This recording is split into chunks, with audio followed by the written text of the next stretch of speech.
God's Word is a lamp unto our feet and a light unto our path. As the circumstances of the world become more extreme and confusing, we must tune our ears to the voice of our Heavenly Father. His revelation is essential to navigate the road ahead. Welcome to Current Affairs with Sam Soleyn. We're discussing number 2 in the series of 3, 666. The first is the man from earth, whose mother declared, "With the help of Jehovah, I have brought forth a man." We ask the question, what kind of man? And in summary, one who kills the righteous, who is likened unto whom his generations are likened unto a serpent, vipers. You serpents, you vipers, who killed the righteous, Jesus said, upon the earth in Matthew 23, including spilling the blood of righteous Abel. So they are identified in a hard and fast way with Cain as a serpent and a viper, carrying on the spirit of the serpent who bites the heel of the son.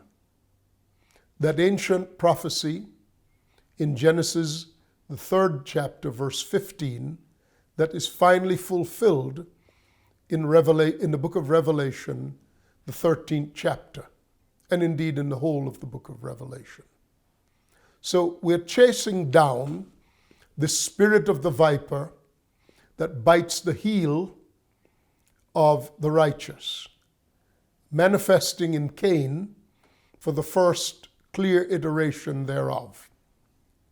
But the second iteration, and like we said, this is the number 6. It's the number short of 7. It's the incomplete, and more particularly, it is stepping out of rest and stepping into toil as the basis upon which one gains access to the heavens. We saw the spirit of Babylon as being Babylon as established on the plains of Shinar as that which attempted to build a tower to the heavens so that one may access God by the sweat of his brow. The same spirit that was in Cain, who attempted to access God by bringing the produce of his labor, being the man who typifies the entering into the economy of the sweat of the brow.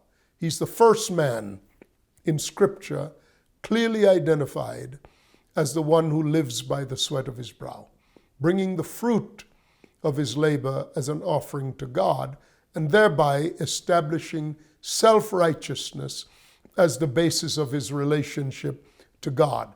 This is juxtaposed with his brother's effort, with Abel's effort. And by the way, Abel is called righteous when he brings in typology Christ the Lamb. So as we move forward in history along the arc of the 3, the 6, 6, and then 6, we come inevitably to Babylon. This is not a vague or opaque reference. The spirit that rides the beast, the religious spirit that is articulated by the beast, is called Babylon. And it's in perfect synchronization with the spirit of Babylon. So in the last broadcast, we introduced ourselves to the spirit via the reaction of Nebuchadnezzar to Daniel interpreting his dream. This was from chapter 2. So Daniel interprets Nebuchadnezzar's dream, and Nebuchadnezzar declares, God is God, the Lord is God, your God is God. Now you'd expect that that would have some effect on his mind. But no, in chapter 3, Nebuchadnezzar the king made an image of gold, whose height was 60, which is 60, 20, 40, 60.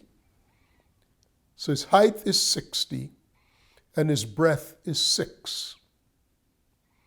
So 66. We're missing 1 6.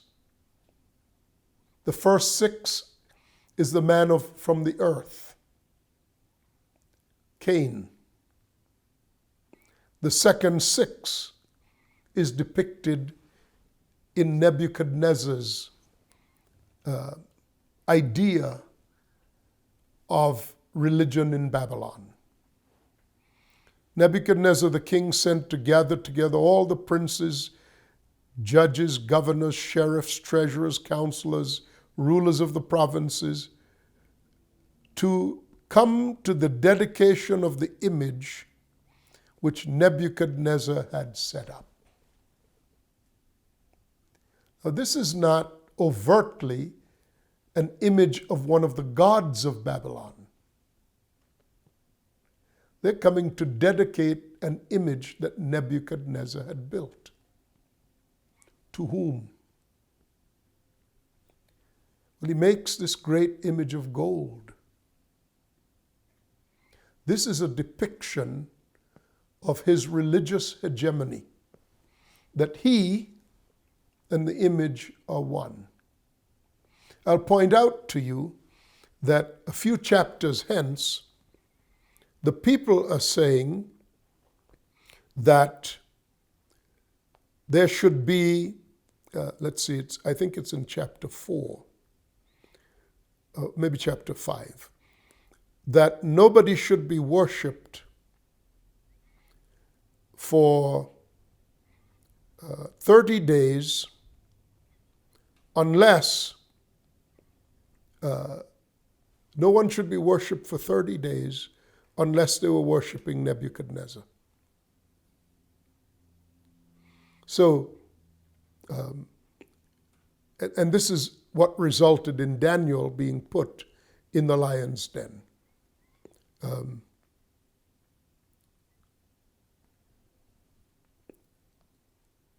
I'll get to it in the process of deconstructing this. So in chapter 3, he makes this image of gold. And he commands that everybody should fall down and worship this image. Now, he's just seen God in demonstration. And what does he do next? He says, I'll make a great image. And everybody must come and fall down and worship it. As I said, it's not clearly defined as one of the gods of Babylon. It's his idea. And I'm positing the view that this is his alter ego. And he requires everybody to bow down and worship this image. And of course, you know the story. Shadrach, Meshach, and Abednego did not. They were thrown into the fire. The fire consumed those who threw them in. And then, as Nebuchadnezzar looked, verse 24 says of chapter 3, then Nebuchadnezzar the king was astonished and rose up in haste, spoke to the counselors, said, did we not cast 3 men bound into the midst of the fire? They answered and said to him, true, O king. And he answered and said, look, I see 4 men loose, walking in the midst of the fire, and they have no hurt. And the form of the 4th is like the Son of God. Nebuchadnezzar sees Christ walking amongst the captive Shadrach, Meshach, and Abednego. So what does he do? He came near to the mouth of the furnace and spoke and said, You are the servant, Shadrach, Meshach, Abednego, you are the servants of the Most High God. Come forth, come here. He calls them out. There's no injury to them of any kind. So what does Nebuchadnezzar do? Then Nebuchadnezzar spoke and said, Blessed be the God of Shadrach, Meshach, and Abednego, who has sent his angel and delivered his servants that trusted in him. Then he makes a decree that every people, nation, and language which speak anything against the God of Shadrach, Meshach, and Abednego should be cut to pieces. Then he promoted Shadrach, Meshach, and Abednego. Now, so then the next thing happens. So watch the movement of this. There is, Daniel prophesies, tells him his first dream, tells him the interpretation, and he declares God is God. Second round, he builds this alter ego and to himself of gold, 60 and 6, and says everybody must worship. Shadrach, Meshach, and Abednego do not. I just read you the story. He calls them out of the fire and he says, Your God is God. I will not put up with anybody who speaks anything against God. Then he now has a dream.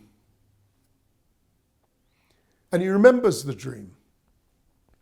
This dream is about a great tree whose top reached unto the heavens. That's verse 11 of chapter 4. Like the tower of Babylon, of Babel, reached the heavens. So this clearly is what's in the man's heart, to reach the heavens, because he is the tree. You remember the dream. And birds came, lodged in the branches, animals rested in the shade, and all of the rest of it. And then the tree is cut down and bound with an iron and bronze band. And the stump is bound with an iron and bronze band and left untended. And after 7 years, it begins to sprout again. Daniel interprets the dream for him. He says, you are this tree whose branches reach the heavens. But you will be cut down. And your stump, as it were, will be bound with iron. The roots will remain in the earth. And you will be wet with the dew of heaven.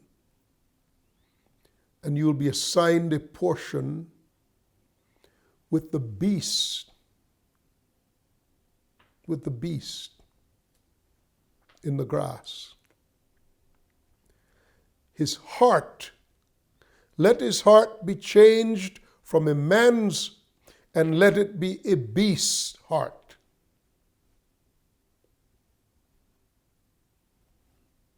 Beast? 4 great beasts? 1 final beast? Yes. God is displaying the predatory nature in the heart of Nebuchadnezzar, nurtured by the spirit of Babylon, and God is putting it on display. In fact, there were 4 great beasts that would be seen in Daniel 7, and Nebuchadnezzar and Babylon would be the first of these beasts. This one was like a lion that had 2 wings like a man, 2 wings like an eagle, and stood upon the earth like a man. And the heart of a man was given to him after he was recovered from having the heart of the beast. So the heart of the beast persisted. This predatory heart persisted.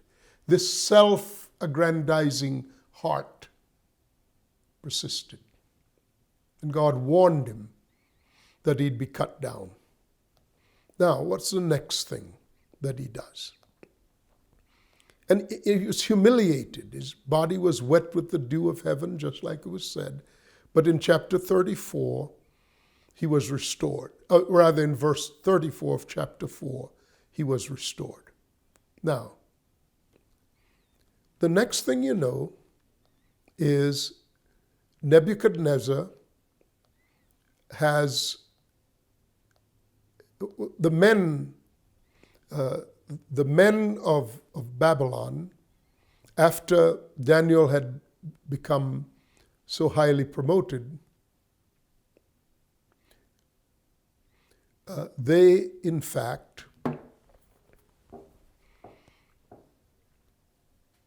well, let me stop there. There's no necessity to go to the third. So, what happens after he sees this vision, and he's told the meaning of it by Daniel? What then happens? He falls down, he worships God, he goes through the same routine. And then one day, he's walking on the parapet of his magnificent temple, or rather on the magnificent palace, the one famous for the hanging gardens of Babylon, one of the wonders of the ancient world. And he looks out upon all of his domains. And this is what he said. He said, "Surely I, Nebuchadnezzar, have done all this great thing." Here's the reading in particular. Daniel 4:28.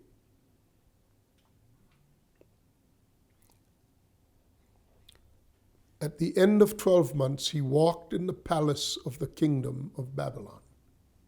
He'd heard all these things, seen the vision, seen the dream, acknowledged God twice.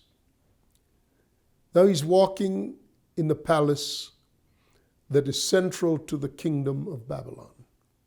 The might, what I have built, what I have done. Then the king spoke and said,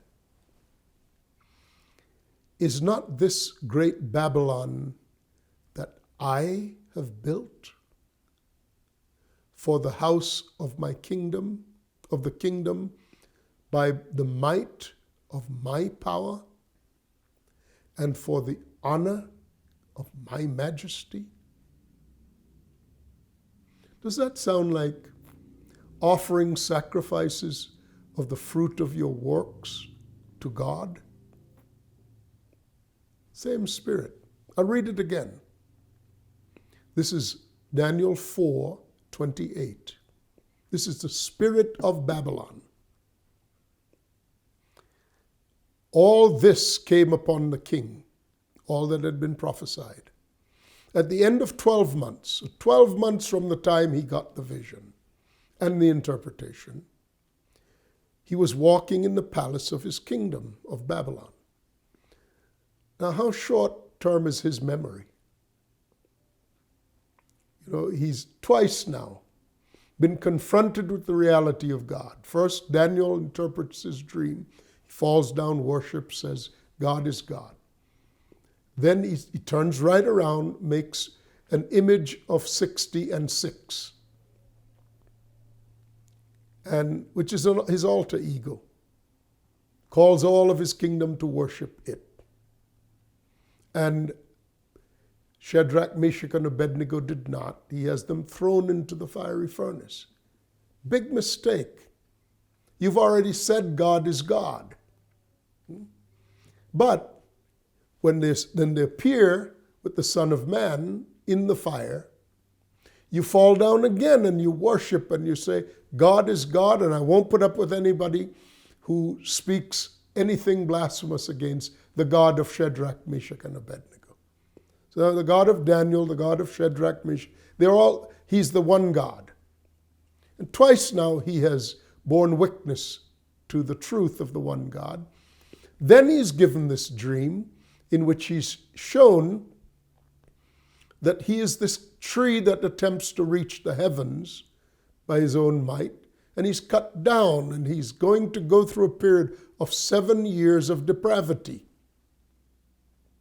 where he loses his mind. All of that. But then God would restore after a while, after 7 years. Knowing all of that, 12 months after, he walks through the palace. He's walking in the palace, the centerpiece of his kingdom, his storied pride. And this is what the king said. Is not this great Babylon that I have built for the house of the kingdom by the might of my power? So I built it in my own strength, and I built it for my glory and for the honor of my majesty.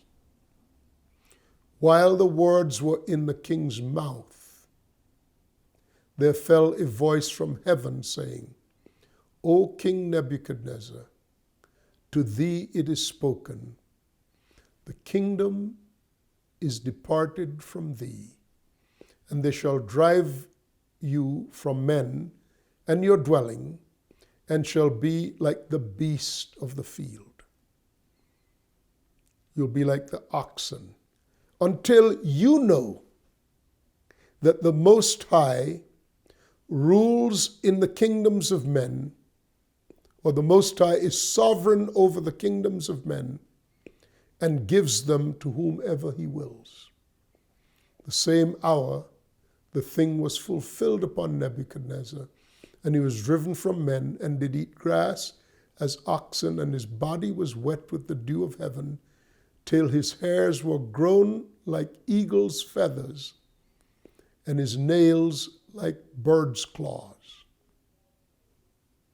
Daniel saw a vision of this in chapter 7. And here is the vision as it relates to Nebuchadnezzar and this particular thing. He says, I saw in my vision, Daniel 7:2, four great beasts come up out of the sea. The first was like a lion and had eagle's wings. What's the vision? He was given wings like an eagle, though he was a beast, and had eagle's wings. I beheld till the wings thereof were plucked. So the kingdom was taken from him. And it was lifted up from the earth and made to stand upon the feet as a man, and a man's heart was given to it. Perfectly stating what finally happened when he came out of his malady and was restored after 7 years. Well, here's the point. What is this kind of man who first acknowledges God, then makes an image to celebrate his own godhood, commands everybody to worship, sees God in the fire with the three men, releases them and says, God is God. And then, having been warned in a dream, God himself warned him in a dream that he was about to be cut down, 12 months after that, he says, I built all of this. I'm the great one. What are we seeing here? We're seeing the double-mindedness of Nebuchadnezzar. Whatever happens to a double-minded man, whether in the Old Testament or the New, he's unstable in all his ways. So he could not even receive the things he had seen from the Lord. He heard them, but they were not retained in him. Religion is described as one who sees himself in a mirror and goes away and forgets what he sees, because he does not look into the perfect law of liberty. Religion is always hitting the things of God, a glancing blow, but in the end, what drives all religion is man's search for his own greatness, for his own glory, in what he can do. That is the spirit of Babylon, and that's why the false church is called the whore or the prostitute of Babylon. Why? Because she seeks glory in what she can do that is indispensable to kings. They've forsaken, God said, is of Israel, they've forsaken me, the fountain of living water. And they've hewn for themselves broken cisterns, broken cisterns that can hold no water. Why did Adam give in? And what did Adam give in to? With Satan. What was the particular thing that Satan said that was so appealing to Adam and to Eve? You shall be as gods, knowing good and evil. In other words, you don't need to depend on God. It's in you to be God. God knows that in the day you eat of that tree, your eyes will be opened. You will know good and evil. You will live forever. This is the juxtaposition. And it has so metastasized in this kingdom known as Babylon, which the root of which is confused speech, double-mindedness, evinced perfectly in the character Nebuchadnezzar. This is about how a man seeks to have glory apart from his Father. Apart from his Father. It is competition between man and God for the question of who is God. This is the spirit of Babylon.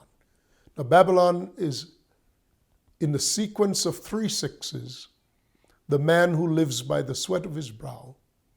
Babylon is the second in the series. So when we look at the third, we understand the number of the beast. I'm Sam Soleyn. We'll look at it momentarily. Bye-bye.